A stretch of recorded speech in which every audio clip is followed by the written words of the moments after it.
Voilà, nous allons parler des dessous, donc les volte-face, des dessous des cartes de Martin Fayoulou. Monsieur Lionel Bassila, bienvenue.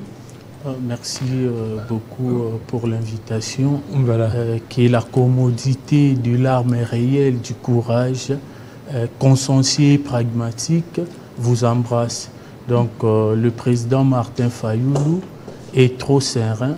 J'aimerais d'abord définir la personne du président élu Martin Fayoulou avant d'entrer dans les vifs du sujet, parce que par rapport à la posture que le président élu Martin Fayoulou a pris face à la configuration politique actuelle. Martin Fayoulou, c'est la symbiose du tshisekidisme, du lumumbisme et du sankarisme. C'est pour cela... donc trois personnalités. Tout à fait. C'est pour cela les novices en politique n'arrivent pas à comprendre ces décisions en vitesse. Donc, comme à l'époque, on ne comprenait pas les décisions du patriarche Martin Fayoulou, je ne fais plus partie du processus électoral. Quelques mois après, il est là. Mais pourquoi ces volte-face? Alors qu'il y avait d'autres candidats à la députation nationale ou provinciale, qui ont suivi les mots d'ordre, aujourd'hui sont en train de regretter. Chez nous, à l'ICD, ce sont les intérêts généraux de la RDC qui priment. C'est la couleur jaune, rouge et bleu qui est au centre de notre combat. On avait pris cette décision à l'unanimité au bureau national de notre parti suite au refus de l'audit du fichier électoral par un organisme international fiable. Donc après, on avait pris cette décision. Les confessions religieuses conduites par l'Église catholique et l'Église protestante sont venus voir le président élu Martin Fayoulou. La population réclame la présence du président Martin Fayoulou dans le processus électoral. C'est pour cela que le président Martin Fayoulou, comme quelqu'un qui vise, qui lutte, qui milite toujours pour les intérêts généraux de la RDC, il a dit, bien, j'accepte, nous allons travailler en synergie avec l'Église. Avec l'Église et le peuple congolais pour trouver ensemble d'autres mécanismes pour assurer la transparence. Alors pourquoi d'abord dans un premier temps il s'était retiré? Il s'était retiré parce que la CENI a refusé l'audit du fichier électoral. Mais jusque-là, même la CENI n'a pas accepté. Mais avant, les confessions religieuses n'avaient pas dit qu'on va trouver les mécanismes pour barrer la fraude électorale ensemble. Le peuple et les confessions religieuses sont debout pour empêcher la fraude électorale. Alors, qui va voter pour le président aujourd'hui, s'il est élu, il n'a pas de députés. Vous ne voyez pas que c'est se lancer dans un vide?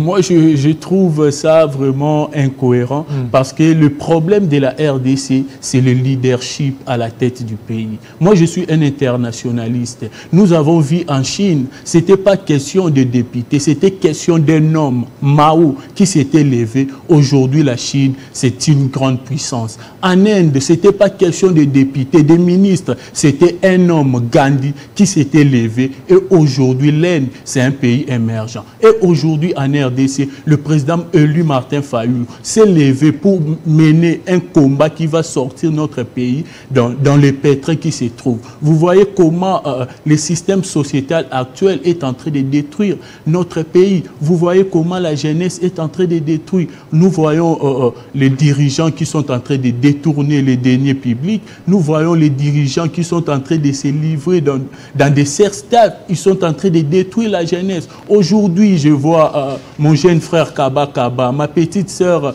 Eliane, qui sont aujourd'hui en prison. Mais ce sont des victimes de la société. On dit l'homme n'est bon, c'est la société qui les rend mauvais. C'est le système sociétal actuel qui est en train d'induire ces enfants-là en erreur. Aujourd'hui, on condamne mon petit Kaba à mort, on condamne Eliane à mort, mais qui sont... Pourtant, ils sont des victimes du système sociétal de notre pays. C'est pour cela que le président élu Martin Fayoulou veut mettre la rupture avec ces systèmes de prédation. Alors, vous parlez le système de prédation. Revenons d'abord à la position de Martin Fayoulou. Aujourd'hui, Ndombasi, Ados, a quitté Martin Fayoulou. Il y a les députés nationaux Jean-Baptiste Kassekwa qui n'a pas déposé. Il y a Prince Epengue et les autres. Beaucoup de gens s'attendaient à la candidature de ces gens. Mais fort malheureusement, aucune personne n'a postulé. Alors, qu'est-ce que vous comptez faire pour qu'il y ait quand même la candidature des Prince Epenge, la candidature de Jean-Baptiste Kasekwa, la candidature de Vos Kitoko, peut-être aussi votre candidature, parce que vous êtes jeune, vous pouvez aussi concourir à ça. Bon, je salue d'abord la constance de l'honorable Jean-Baptiste Kasekwa, qui est toujours derrière le combat du président Eli Martin Fayulu, ainsi que du président Prince Epenge.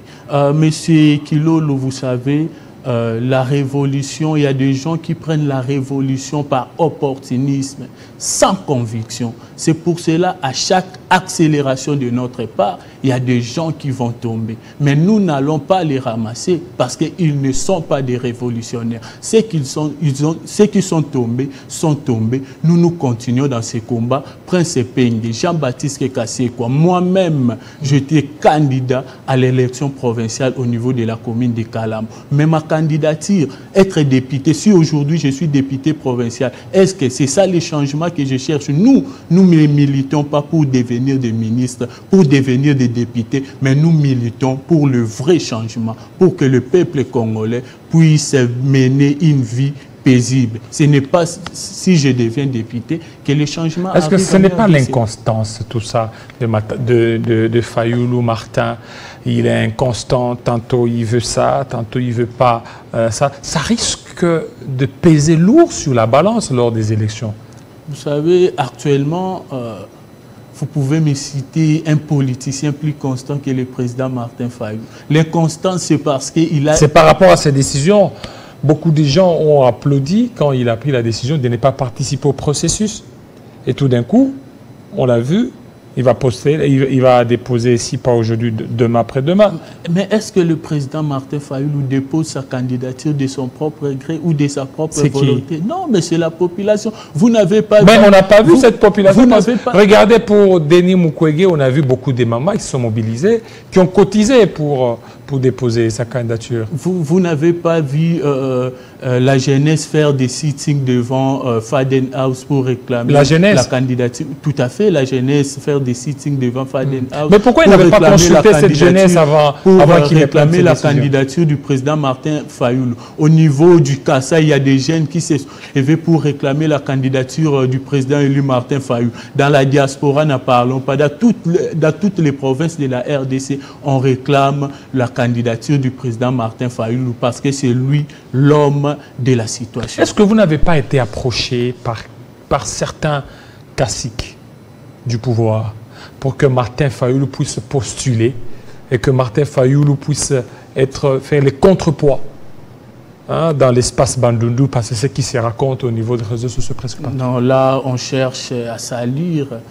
le combat du président élu Martin Fayulu, l'homme qui a construit sa carrière politique avec beaucoup de difficultés. Vous savez, le président Martin Fayulu a reçu une balle à la tête. Donc, les gens cherchent vraiment à salir son combat. Le président élu Martin Fayulu n'a aucun contact avec le régime en place. Alors, maintenant, nous allons écraser M. Félix Tshisekedi le 20 décembre comme un cancrélat dans les urnes. Non, non. Retirer ces mots, c'est trop fort. Non, nous allons écraser. Arrêtez-vous par là, au lieu d'aller... Alors, c'est quoi les rapports avec les autres, avec Matata, Denis Mukwege et Katumbi?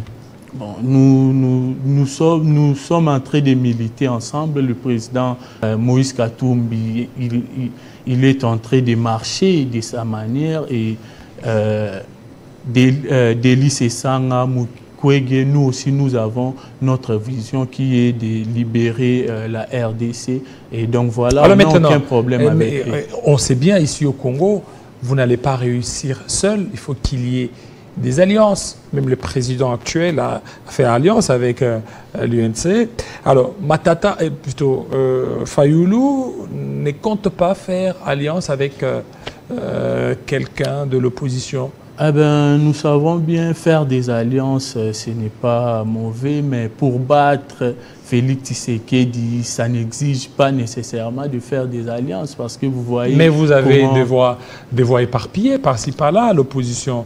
Si l'opposition s'unissait derrière un candidat, ça risque d'être un véritable contrepoids. Bon, nous n'avons pas écarté cette hypothèse, mais ce n'est pas vraiment nécessaire de faire des alliances pour battre Félix Tshisekedi avec son bilan qui est vraiment catastrophique. Félix Tshisekedi n'a pas pu donner de l'eau à la population, de l'électricité à la population, il n'a pas pu donner une bonne qualité de l'enseignement à la population. Moi, je pense que faire vraiment des alliances pour faire plier Félix Tshisekedi, ce n'est pas nécessaire. Alors, regardez la géopolitique telle qu'elle est. Fayulu, très populaire dans l'espace Congo, hein, au niveau Bandundu. Il y a Fayulu, il y a aussi Muzitu. Alors, espace swahiliphone, il y a Matata Ponyo, Katumbi, Katumbi ainsi que Denis Mukwege, le Kasaï. Le Kasaï, ça c'est Fachi, Félix-Antoine Tshisekedi Tshilombo et Délice Sanga. Alors, vous ne voyez pas qu'avec ça, le président partirait un peu favori et puis avec tous les pronostics en sa faveur? Bon, c'est la réalité géopolitique que vous venez de dessiner là. Le président Eli Martin Fayulu, ce qu'il faut savoir, il a été élu par l'ensemble de la population aux élections de 2018. Donc l'espace swahiliphone, tous les espaces que vous venez de souligner là ont élu le président Eli Martin Fayulu. Donc ce n'est pas vraiment nécessaire d'aller ensemble avec Mukwege, avec Délice Sanga pour battre Félix Tshisekedi. Nous avons des mécanismes. Je sais que les adversaires, les antagonistes ont peur parce que nous n'avons pas jusque-là activé le plan B. Nous sommes toujours dans le plan A, mais ils ont déjà peur. Nous n'allons pas nécessairement faire des alliances avec qui. Alors, vous ne voyez pas, bon, parce que vous aviez dit que vous aviez gagné en 2018. En 2018, il y avait des alliances, il y avait Katumbi, il y avait Bossania Moussi, il y avait Jean-Pierre Bemba. Mais aujourd'hui, vous ne voyez pas que vous serez encore seul et scellé. Bon, chaque configuration politique exige une attitude. La configuration politique précédente exigeait cette attitude-là, mais cette fois-ci, ça n'exige pas nécessairement cette attitude, parce que nous avons un adversaire qui est trop faible, Félix Tshisekedi. Il est trop faible, il a lamentablement échoué. Nous allons le battre très facilement. Le président élu Martin Fayulu va écraser Félix Tshisekedi. Alors, l'information sur laquelle Fayulu demanderait à la CENI qu'on ouvre une brèche pour que vous déposiez vos candidatures, elle est vraie? Bon, c'est l'Église qui a mené, qui a vu la CENI pour faire cette demande-là, mais la CENI a catégoriquement refusé et le président Eli vit qu'il est toujours derrière la volonté du peuple congolais qu'il a demandé pour déposer sa candidature et le président Eli a accepté de participer à l'élection présidentielle. Donc c'est la démarche des églises, ce n'est pas la démarche personnelle du président Eli Martin Fayulu, parce que le président Eli Martin Fayulu était catégorique avec la décision de la Mouka. Ce sont les églises qui ont exigé la présence du président Eli. Voilà, ce sont les églises. Merci à vous, monsieur Lionel Bassila, surtout de votre passage. Merci à vous, fidèles téléspectateurs. Vous aviez raison de nous suivre. Restez branchés sur Télé 50 tout à l'heure, la grande édition des 19h. Christopher Ochukum aux commandes. Restez branchés sur Télé 50. À très bientôt.